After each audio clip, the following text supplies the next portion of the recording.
Hey everyone, my name is Nathan. I'm one of the ministers at the Unitarian Church in Baton Rouge. And, we do these Wednesday updates every week. And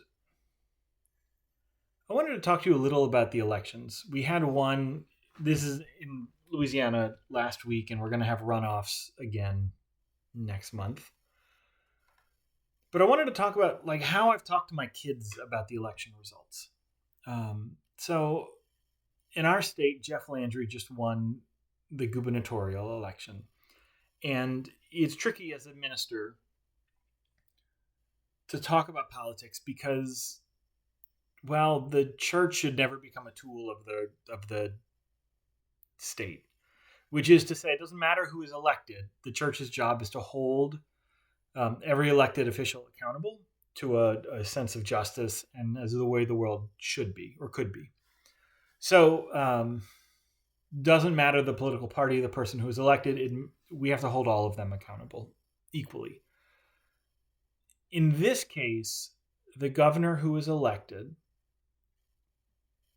intentionally sought out, we call them culture war issues. I think that they're not culture war issues. They're targeting groups of people in an attempt to shame or deface them, in an attempt to gain political points. And in this case,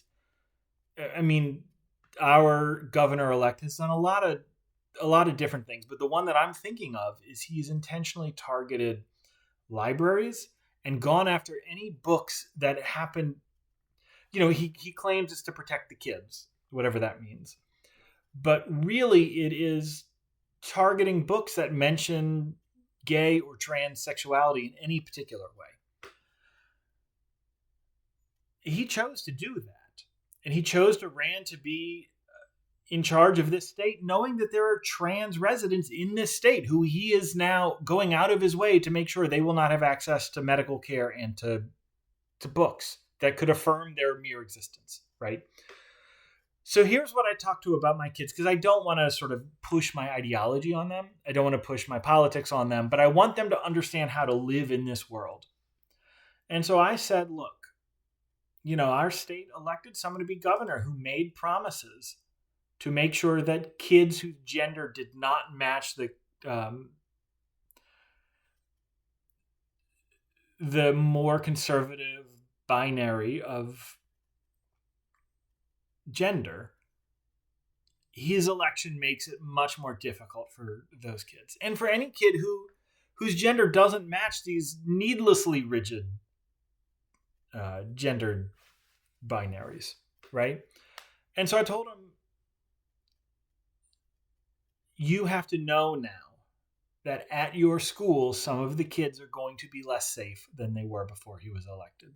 I wish that wasn't the case. That's my cat. I wish that wasn't the case. That's still my cat, but it is. Which means for you in your school, it is more important than ever that if you see someone whose body doesn't seem to match their gender expression, that you create an environment that is welcoming for them. The most important thing that you can do as a child right now is that. That was it. I don't know what the solution is for the state long term, but that's how we did it.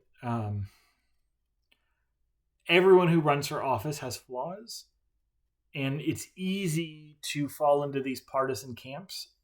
I would say those in power want us to fall into these partisan camps. But the reality is everyone who gets elected governor or a representative for our state wields incredible power and can hurt an incredible number of people. And our job as a religious people is to protect those who are going to be hurt by policy. And it's not even always bad policy, right? They've changed the flood insurance rates to try to get people not to live in areas that are flood prone. Well, most places where I live are flood prone, right? So it's basically a political policy decision to remove people that I grew up around, people whose cultures are a part of my state, remove them by making it so it's financially not possible for them to keep for them to keep living where their families lived for generations. That's a policy decision that hurts people. It may be the right policy decision, but it still hurts people. Deciding to target trans kids is not the right policy decision by any measure. It's just hurting people to gain political power and to try to shame people into the closet. Right? I don't know how many gay people have ever become straight because they read a book that involved a straight character. So the simple idea that somehow kids would become trans or pansexual or lesbian or whatever because they read a book that acknowledged that those people existed is just bizarre to me. Anyway, I digress. Anyway, we must not fall into these political camps. We must not just chase down whatever the partisan talking points and snipping at each other is. The reality is we have a legislature and a governor who's likely going to make climate change worse, who's likely going to make the safety for trans people and probably for Black people much worse. And so what our job as a religious people to do is to go out of our way to create an environment that is safe as possible for them. And I'm saying them as if we're not also affected, as if we're also all cis, white, straight, which is mostly kind of me.